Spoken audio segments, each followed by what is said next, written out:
Welcome to another episode of the One of One podcast. My name is Sophia Aguilar and I'm your host.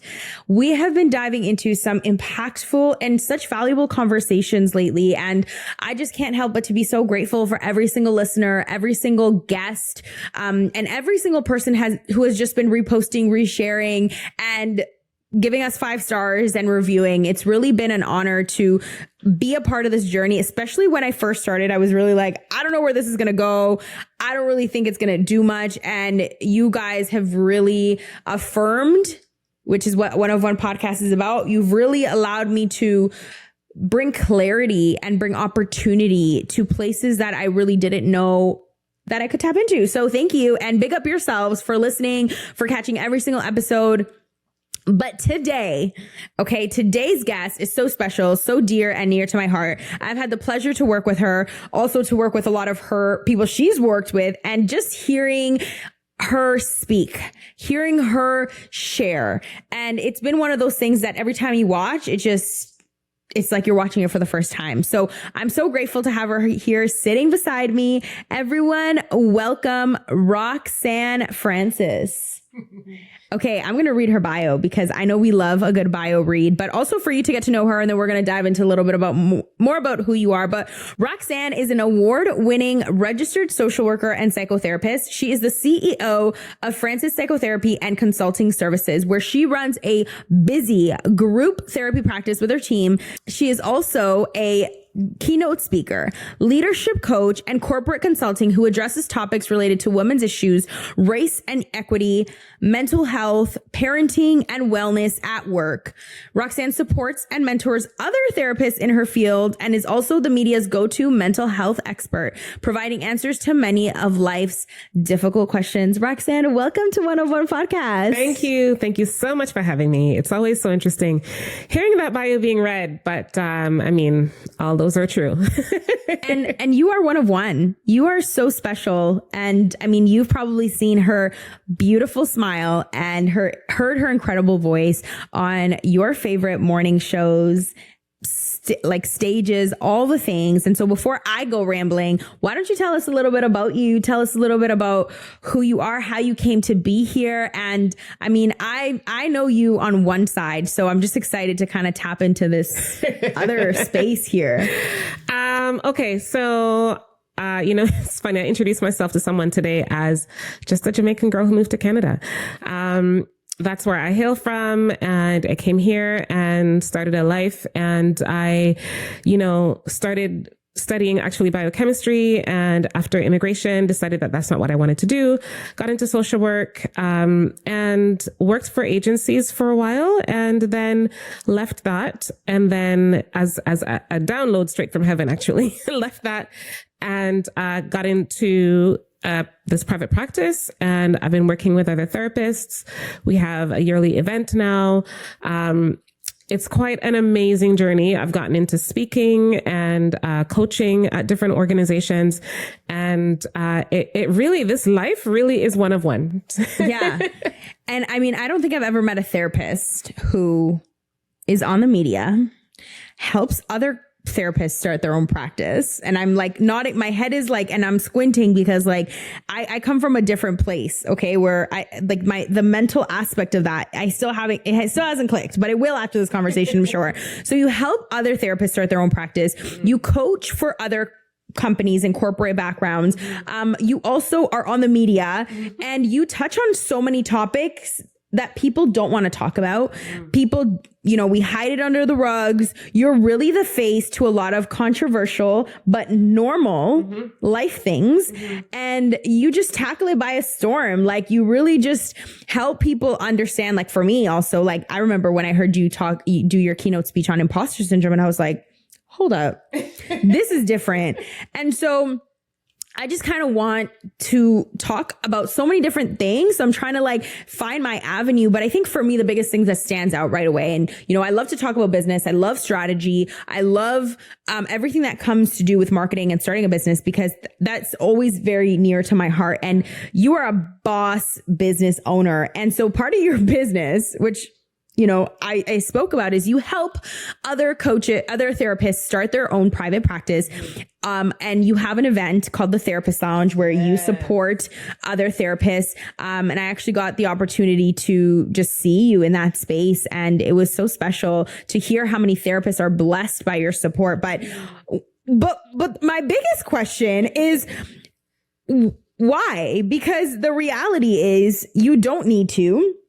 True. We go to school. I mean, I don't know if you know that, but I went to school for social service work. Yes, I found that out the other day. Yeah, and I graduated with honors, and I have always wanted to help people. So when I started, I was working for non-for-profits. I loved youth work. I actually wanted to work for incarcerated youth, and I wanted to be, I don't know why, but I love to, say let me be in the preventative space where if you're already getting in trouble or all that, I want to be there to help you. Mm-hmm, mm-hmm.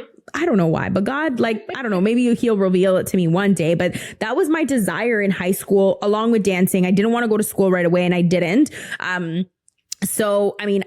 Coming out of that, I said, the biggest thing would be either I work for an agency or a company and get paid peanuts, and then, be in a space where I'm helping people, but not really. I almost feel like it's limited because it's not my own thing. Mm-hmm. So I just said, scratch it. I'm going to be using all my social service work principles and, whatever I got from school, to be honest, because it was online, into what I do now, which is content creation and marketing strategies. And I feel like I do because it gives me a sense of compassion and understanding towards my clients, but I'm not a therapist, although it does seem like it sometimes with my clients. But what I'm getting to is the fact that you're in a space where there's so many people trying to get a job, and then you're here saying, let me help you start your own private practice. To me, in a space where I see a lot of content creators, a lot of everything, a lot of real estate agents. And my biggest question is, in such a saturated industry, one, you stand out because you continue to have a busy team. Mm-hmm. You guys are all helping and serving so many people at Francis Psychotherapy. Yeah. And then you kind of help other people start their practices to help them get busy. Why? Let's talk about that, because the biggest thing I think is why you have competition, but then the nice me then says, no, that's collaboration. Hey. But I want you to unpack that for us. Yeah. So first of all, probably the reason why I do what I do, I have a heart for people, right? Just similarly to you. I remember when I was deciding or thinking about leaving my 9-to-5, and I was thinking about going into private practice, and I thought to myself, who can I ask about this? Because I didn't know what to do, right? When I was in school for social work, when people are in school for their Masters of Counseling Arts, they're teaching you how to help people. They're not teaching you how to run a business. Yeah. And everyone's leaving school and trying to start their own practice, but nobody knows how. And so when I was starting out, I was asking a handful of people. There were 2 people who took the time to sit down with me and say, don't do this, do that instead. Don't do this, do that instead. And I still have a notebook full of notes and information that they gave me, right? And, but it still wasn't enough. And so there were mistakes that I made, expensive mistakes that I made, things that could have taken you a short time, took a really long time. There are things that even now I'm still learning, right? And so even now when I talk to other therapists, I'm like, listen, I don't know absolutely everything, but what I know, I will tell you. I don't think that we should gatekeep, right? I think that someone said to me a long time ago, it is not fun to get to the mountaintop and you have no one to share the view with, right? Who am I going to sit margaritas on the beach with, right? I need all of us to win. And so, yes, the market is getting kind of full, but as I talk to the therapists that I coach, there's only one you. There's only one you. If you were in therapy, there'd be only one, Latina, well, not only one, but only Sophia, right? And in the same way that you do content creation, there's only you who do it the way that you do it. And it makes it very, very special. There's a reason that people are banging down your door trying to get, help from you. And so I truly believe in collaboration. I believe that there's enough space for everybody. People are struggling with their mental health. And I think that there's enough room for all of us to thrive. And also people are leaving school and they don't know what to do. And instead of just leaving them to flail in the wind and fail, or take a really long time or burn out all their savings, I say, come over here in this corner. Let me show you what I did. Right. So that you can have a starting chance. That's so good. That's so important, you know, because I feel the reason why a lot of people don't start is because they don't have the support or they don't know why. They do let a lot of the whys and hows keep them. Yeah. And especially if you're somebody coming out of school, you know, your desire is to just start working or start building right away. And so I can imagine that even for me, as me diving into entrepreneurship, I mean, I dove in headfirst and fell hard, but I think those are the experiences that shape you. And I feel like you almost take off the guessing work and just say, hey, listen, I went through that. Don't make the same mistakes again. Do it this way. And that's so important to have a mentor, a coach that can take you on the route of that. And I love what you said about, you know, there is only one you. And I remember in my search to find a therapist, I had a list of, I said, if the therapist doesn't do this, that, I'm out. Yeah. And I think that's like, again, there is one therapist for every type of person, but that one therapist also takes on 1, 2, 5, 10, 15 clients. And so the reality is, you know, unfortunately, we all struggle with mental health. And so the supply meets the demand. And so that's where I feel like what you truly do is one of a kind. It is so fitting with the theme of one of one, because you're just not worried about the competition. And you're like, you know, let's do the thing and we're going to do it together. And you provide these safe spaces. I think I saw the other day your therapist. Yeah, the therapist think tank. Yeah, think tank. Yeah. Because the therapist lunch is only once a year, right? And there were some people who couldn't make it. And so the therapist think tank is just an opportunity for a small group of us. We get together for brunch and I just tackle all their business questions that they have. They ask about all kinds of things, getting clients, setting their fee, managing their calendar, all kinds of things. And I'm just, okay, here's what you do. Here's what you do. Here's what you do. And, you know, I just give them the gems and they go off and apply them. Yeah. And I think the beautiful part about it is that I know I have a client who's in your think tank as well. So I know much about it. And I think it's so beautiful that we go to the people that we need the things from, who can get us to where we want to be. Yeah. Because the reality is we can't do everything on our own. And so there is one of a kind, a person per each need. Yes. And so when we know that, it almost like, like it's a breath of fresh air to know that, wow, there is somebody who can help me tackle this problem. And if it's a business question, I can go to this. And if it's a social media question, I can go to this person. Right. And it almost, again, eliminates that thinking curve that we would have had to make. And now we just cut the work down in half technically. But the reality is the competition, still feels like competition. And that it's a lingering thought. It lingers because it's like, oh my gosh, like who are people going to go to once, you know, what if they can't work with me? Then they're going to go to somebody else. What if I don't have enough space? So we end up saying yes to everything. Like those are the things that I feel like for me personally, as a content creator, as a marketing strategist, I almost stopped calling myself a content creator because I'm like, everyone uses that term. I need to find a unique term because I'm not just a content creator. Right. I'm a strategist. I feel like I'm a coach, but I also feel like I'm, you know, dabbling in more marketing and consulting as well. So I'm thinking, well, what is the differentiating factor here? And the reality is, as I'm saying it out loud, is that it's just me. Yeah. That is what differentiates content creator Sophia from content creator Lucy and Lisa and all these people. And that's the same thing with you, is that there are multiple therapists. I mean, you run a practice, so you have therapists that work with you. And then all of these therapists in the think tank. But the basis of them all is that there is only one them. And God has designed them as, you know, to be the go-to person for all these clients. And I think that's so special that you're able to provide those spaces for people, because maybe if I pursued social work, I probably would have gone to you. I don't know, but I don't know if I would. Where would I go? Where would people go for social media? Right, for marketing. Yeah. I think one of my biggest questions for you, and the thing that I think of in my journey, and I know other viewers and listeners can relate to this, is running a business is so hard and entrepreneurship is so hard, but there is a lot of things in the midst that are exciting. And you do so many exciting things. Like I watch, like, I don't know about you guys, but I watch Roxanne's story like this. What is she doing today? Because if she's not talking to her son's principal at school, you best believe she's down the road to another school or on the media or representing women, the Black community, mental health, just people and the community. And because you stand up for things, I can assure, I mean, for me, I feel like sometimes when I talk about touchy subjects on social media, I'm like, ooh, I just touched a place. Like, does this mean people might not hire me? Does this mean people might look at me different?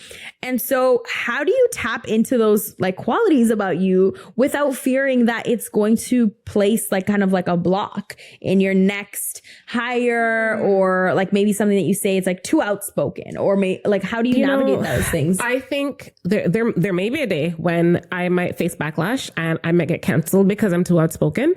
But I like to tell people that I have a very strong social justice meter, right? I'm very sensitive towards the underdog and people who are downtrodden, and even sensitive issues in the world. And I feel like first of all, I feel like we're all thinking it, right? Yes. Somebody needs to say it. Yes. Right. And when you say it, it's kind of like you release whatever the tension was. Like the elephant in the room. Yes, exactly. You finally address the elephant in the room.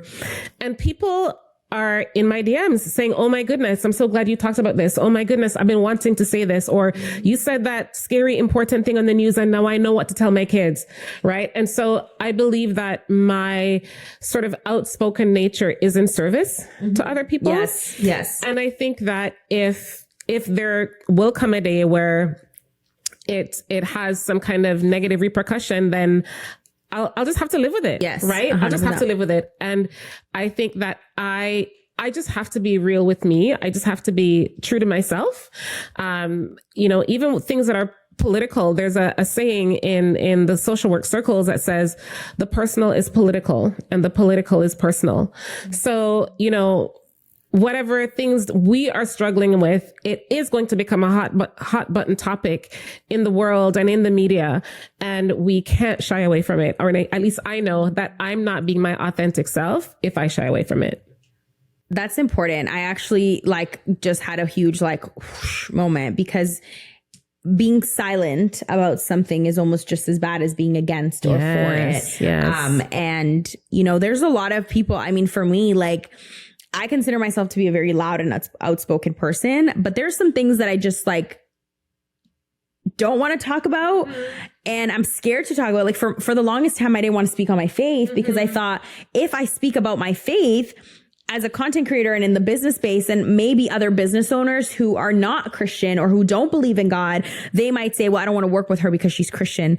And in that moment, it affected me. And now I'm like, I don't need to work with you and you don't need to work with me, or you don't need to agree with every single value and belief that I hold for us to be cordial. Yeah. Especially when it's a business thing. Understand that some people are different. But I think that it's truly like you said, it gives that breathing space for other people, because you said it, they don't have to say it. Yeah. And so you kind of affirm and allow everybody to just have that again, sigh and sense of relief that somebody out there cares. Yes. And somebody out there did it so you didn't have to. And again, that just, I feel like a theme here of your personality and a personal personality trait, that you're kind of the person to be hold up, I'm going to go and cross through the fire, extinguish it all, and then you guys walk. But I'll go through the fire. I don't know if I can get there for real. I'll be somebody come with me. Let's do this together. But listen, I think that, every person can't speak on everything. Yes. Right. So good. Some people are called to speak on a certain thing and other people are called to speak on others. And I think that is what makes people one of one. Right. And for you, I think you are, just giving a breath of fresh air to so many people who need that. And when you were talking just now, my mind went to, can I talk about famous people on here? Yeah. Okay. My mind went to Tabitha Brown. I don't know. Do famous people watch this podcast? I'm sure they will. My mind went to Tabitha Brown, and I've listened to her tell her story on multiple occasions. And one of the things she said is when brands started working with her, particularly when I think it was Whole Foods started working with her, they did not care about her talking about God, talking about her faith, praying in her videos. They were like, you just be you, because that is what is attracting people. They want that one of one. They want that authenticity. They want you to show up exactly how you are and don't change a thing. And I think that's what makes you and your world and your social media experience so beautiful. Thank you. Thanks for saying that. I feel like sometimes I try to shift it. Like I'm like, maybe I'm too personal. Maybe I'm too authentic. Maybe I'm too real. Because yeah, I cry up on there. Yesterday I was like, I literally had it. And I said, if I don't share with this experience with somebody, they're going to think that when I sit right here, that it was easy. And the reality is, this podcast was not easy to create, and this business hasn't been easy to run. But when you know that there's a calling and there's a covering and there's a place that you need to get into, there's always going to be that adversity. And so I really feel like even with you being outspoken, there's, we're doing something wrong if we don't got haters and if we don't have adversity. And I really believe that, I don't say haters in a bad way, but there's always going to be, whether it's your parents or your siblings or somebody saying, I don't know. You sure? Are you sure? All of that. And that is a good sign that you're on the right path, unless, it's a harmful thing. But I'd like to think that what we're creating, not everyone's going to like it. It's not for everyone. You're going to take what you want out of every information. And if you don't like it, then don't eat that part. Don't let that part feed you. Like, those people that order like a salad and it has like olives and onions and tomatoes. Honey, and I picked those olives off. Pick them off. Pick them off. Eat the rest of it. That doesn't mean that the rest of the thing is spoiled. Exactly. And I think that people believe, it has happened to me where, because of one thing, it almost like spoils the rest. And I've been trying to shift my mindset around that, because I've realized that I do that to people. Like if one thing isn't like on, if one thing is off, I'm like, yeah, no, it's a no. It's a no. And I don't know if that's like my, like it's God inside me or my intuition kind of showing me that like, that's not a good thing. Or maybe I'm just creating it in my mind and being judgmental. So I'm kind of trying to find like that balance of like, am I being judgy or is this like a real thing that I should say no to? So, and because I do that, other people do that to me. So I found that like I teach people how to treat me essentially because of how I'm treating them. Yes. So I just love that, this kind of conversation is going that way because, although it started with business, I also want to tap into the fact that, you help a lot of people just in their mental health and a lot of business stuff. And the highs and lows come from burnout, stress, imposter syndrome, high functioning depression, ADHD, all these topics that, we don't talk about. Yeah. And for me, I'm still trying to unravel this and I guess in my own therapy sessions of not holding on to the labels of the diagnosis of things. And especially when you're a business owner, a public figure, or even just like a regular schmegular individual and you find out that, you have depression or you have an anxiety disorder or you are bipolar or you have an eating disorder, all these things that may place like an ailment into who you are because now it becomes a part of your identity. It's almost like I've lived my whole life thinking that I was just very loud, obnoxious, and like I could never sit still. And then you find out that you have ADHD and now it's like relieving, but it's a part of your identity that you can't shake off. Like, how do you, I guess walk me through that kind of if that situation has ever happened or like how somebody would navigate that, because I think that not attaching yourself to, again, we talk about one of one being a place where we detach from labels, break through barriers, limiting beliefs and things that are binding us and holding us into a box. And I think that even though mental health is so real and it is something that to this day, like I vouch everybody to go to therapy, and seek God. But I think because it's so real, how do we navigate those labels and titles? Yeah. So those labels and titles come from what I like to call, and what a lot of other clinicians call, the medical model, right? Okay. And the medical model is you're either healthy, nothing's wrong with you, or you're sick. Right? And so the labels, when they land on us, they kind of say, well, you're not healthy, something's wrong with you. Right? And so when we have these diagnoses, when we have these labels, we kind of wear them like, oh, there's something wrong with me. I'm not whole. I'm not healthy. But the way I like to look at it is when you have a mental health diagnosis, what that really is your brain creating an adaptation for something that has happened in your life, for a season that has happened in your life, for maybe some childhood chaos that was happening, or maybe some trauma, or maybe some stress that you're probably not even aware of that may come up in therapy, right? And so your brain is creating an adaptation to help you deal with that, because your brain was like, okay, all these things are happening, but I still have to make sure that you can talk, you can feed yourself, you can walk around, you can do the things without even stopping to think about it. And so the brain says, okay, we're going to sacrifice some functions up here. We are also going to switch things around so that you do things in this way instead of that way. And so it isn't that you are broken. It isn't that you are unhealthy.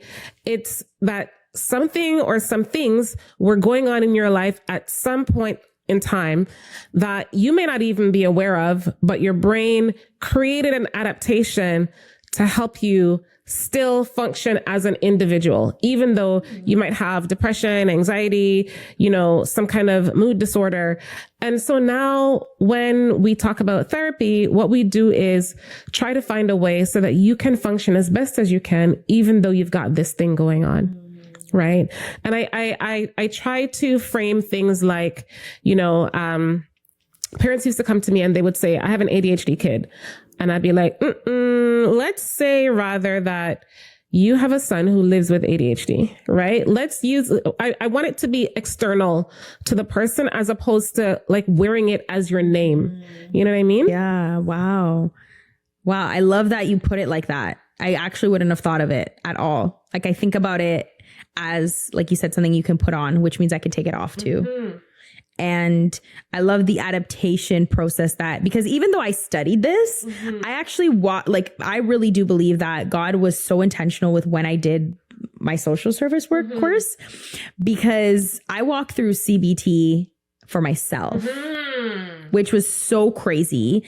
I hated every step of it because it was such a painful part in my life that I thought, I don't know, if I don't get out of this, I don't know who's going to help me. But like you said, it was something I had to put on and I could say, I'm going to find a way to put on something else. Yes. If this is what I'm putting on right now and this is how I feel, and clinically, like you said, you're either healthy or sick. Because I mean, you have a job and your profession is to not find what's wrong, but find out how to fix or help and support those things. And I'm going to talk about it. I don't think I've ever talked about this publicly, but I had a consultation with a therapist. It was a 15-minute consultation. And I remember coming on and I actually just said, like, I know what you're going to tell me because this is how I feel. And I was just very like, I already know, like, this is what you're going to say. And she was like, okay, you just did my job. And so she was like, do you actually want to be here? And I think it allowed me to understand that you can't receive healing or support unless you really want it. Yes. And I ended up liking her because I don't know what's wrong with me, but I like people that put me in my place instead of give me compassion. And so she was really like, well, I'm gonna just tell it how it is. And I was like, okay, you good. Okay. You're good. I could trust you with this one. So our next consultation, she, and I could remember this was my last consultation with her. And this again was when I was in social work in school. And she said, you have depression. And I said, no, I don't. I don't know what you're talking about.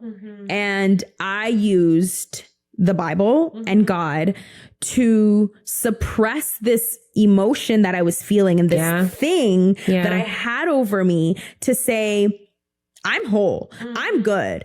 nothing's wrong with me. But somebody on the outside could see how much I was hurting, how much I was bleeding over people. And, even just things like just not functioning, but high functioning. Yes. I was operating at this level that I actually don't know, but I mean, I know how I got here because of that. Yes. And now I look back at it and I said, I wish I would have seen that this wasn't who I was. Yeah. And God created me whole, but through the process, some things were kind of ruined. And although I was made in the image of God, and I mean, I remember I went to my pastor and he said, there's nothing wrong with you doing therapy, because God will reveal things to you in therapy, and you can take them back to him and say, God, here you go. And so if there's one thing I would have wanted to redo, was in that moment, receive that healing and that understanding of what that meant, instead of judging myself for feeling this diagnosis, I guess, but not, like you said, attaching it and wearing it. Because as soon as she told me that, my whole day, I was like, I'm now depressed. And it was like, what changed? Because before I walked into this consultation, I wasn't feeling that way. And that's not the label I identified as. So I think it took me a while to get out of that place and be able to talk about it publicly. I don't think anybody knows that I did that consultation. And I remember every single day, and I don't want to cry, I don't want to get emotional, but I wish that I would have honored the individual, seeing it as a level of care. And that could come from family, right? It doesn't always have to be from a therapist, of being like, listen, I see you. Yes. Something's going on and something has to change because you're hurting yourself, whatever the case may be. And so I love that. I love that you were able to say that and kind of bring that vulnerability out of me, because I feel like every episode I kind of unpack something in my life. And I really do feel like God has been so intentional. Maybe nobody has known this and can now identify with this part. And like you said, when we speak about things, we give other people the opportunity to feel and to receive. And if you could highlight, I guess, a moment in your business or your personal life. And I mean, I've been on the social media side of it. So sometimes I see stuff that you share and I was like, wow, therapists go through things too. Girl, you're so human, and you share a lot of that. And I really feel like that's why therapists are so drawn to you, but also individuals in the media is we don't really ever land at this place of perfection and full healing. And so what is something that you do as a therapist, as a coach, as a speaker, as a mom, as a wife, all the hats that you just wear, it's so incredible. But what do you do? Because I know that there's hard days. Yeah. And because you're one of one and there's no one like you. If you don't operate, Roxanne, who is going to? And there's other people, so no pressure. Yeah. No. But what alleviates all of that if you do go through some things, human things? I go through human things and I cry. And I reach out I have a very small, close squad of people. There are about 3 people that I will reach out to and say, hey, I need some support. My husband is really supportive. He will help. There are times, even with all of the things that you just said about my work and my business, there are times when I feel like I'm failing, and he will give me a really good dose of proper perspective. And he will say, look at where you were 4 years ago and look at where you are now. You are not failing. It's just hard, and it's going to be hard. I journal, I pray, I play with my kids, because it puts things in perspective. They don't care about any of that stuff. Yeah. They just want to know, are you coming to play Scrabble? Right? And there are times when I take off a lot of those hats and I'm just me in my kitchen, in my jammies, making Jamaican food and singing and, dancing around and being silly, because that part of life is absolutely necessary. Wow. Right? It's absolutely necessary. It helps me remember who I am outside of all of those things. Wow. I want to cry. I just want to because that's my release. I cry, and people think crying is a bad thing. I mean, I really do feel like crying is my thing. Yes. And if I don't cry once a week, it's just as equal as like not drinking water, or like not taking a shower. Yes. Like it is a must.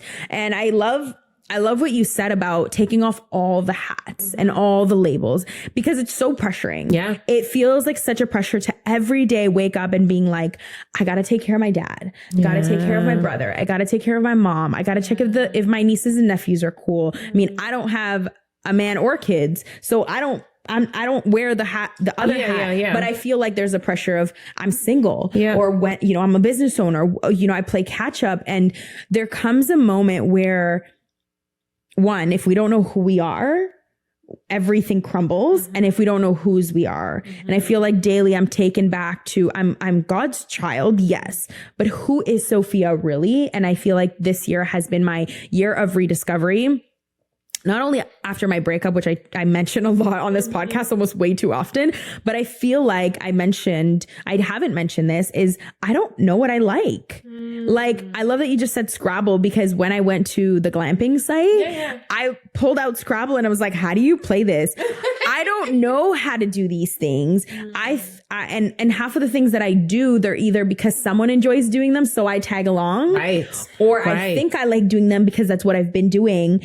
And so this year has really been, in finding who I am, what I like to do and who I enjoy. Because if I'm one of one, then I know I have one of one attributes that other people may not have. And just because I don't enjoy something doesn't mean that somebody else might. And this is a part of becoming and the journey of standing out, of being one of one, and peeling back the layers, so you're not just tied into this confined box of I'm a business owner, I'm a coach, I'm a this.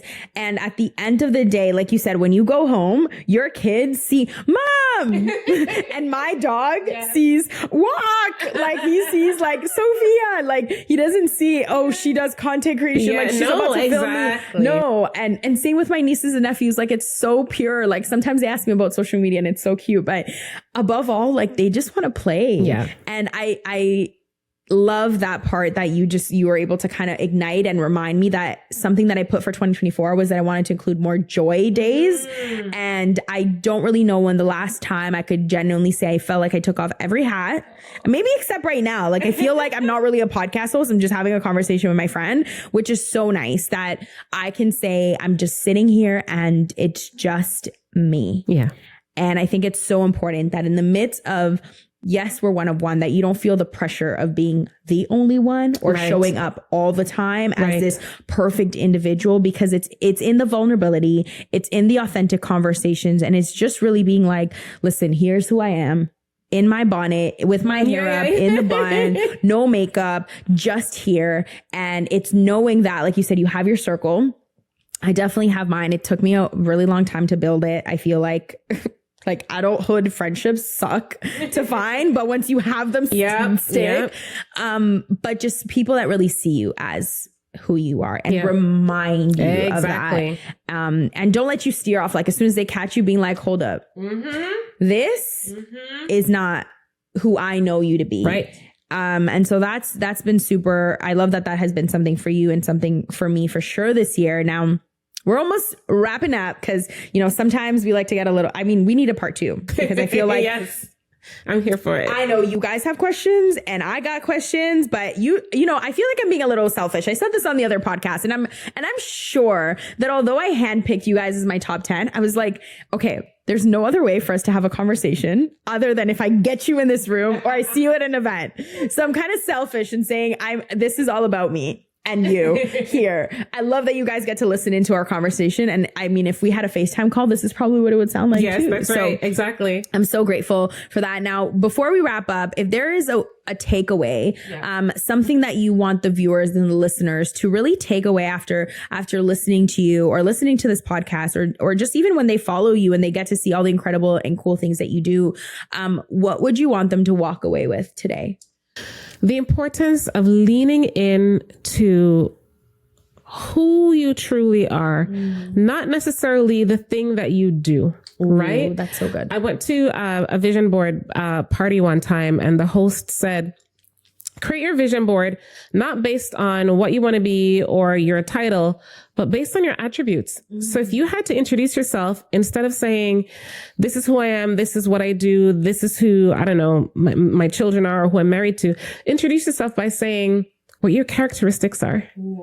Right? And really lean into that. I think in our world today, we get so caught up with titles and so caught up with position and, what we do and showing the world what we do.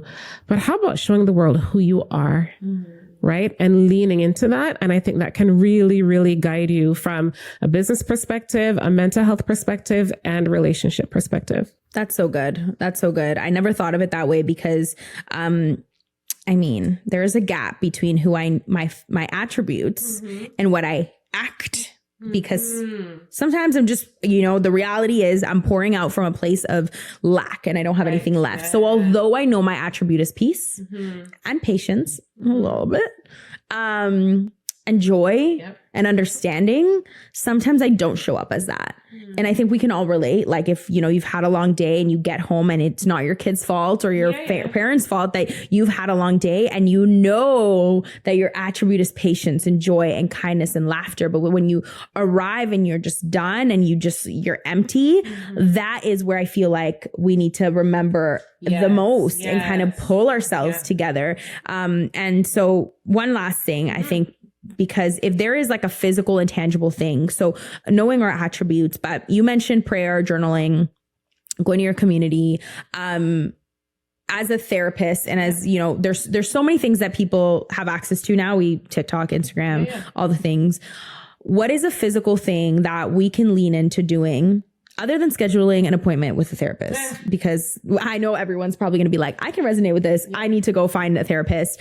But what is a physical, tangible thing that I'm asking for me and everybody else today? If we're feeling anxious and we're just feeling like the world is crumbling, or this label and this attachment and work or clients, like we're end of the year or beginning of the year, or we're just not hitting goals and there's just so much weight to accomplish and to be, what is something I can do right now? Today. Water. And that is either drinking cold water slowly, or splashing your face with ice cold water. I've had some clients who take ice cubes or little baggies of ice cubes and place them on their temples. Having a shower, in the bath, or walking in the snow. Water will always help to ground you. It will help to calm your mind. If there is ice that you chew on, it will the temperature of the water, your nervous system. Exactly. Wow. So water. That's so good. I'm going to drink some water.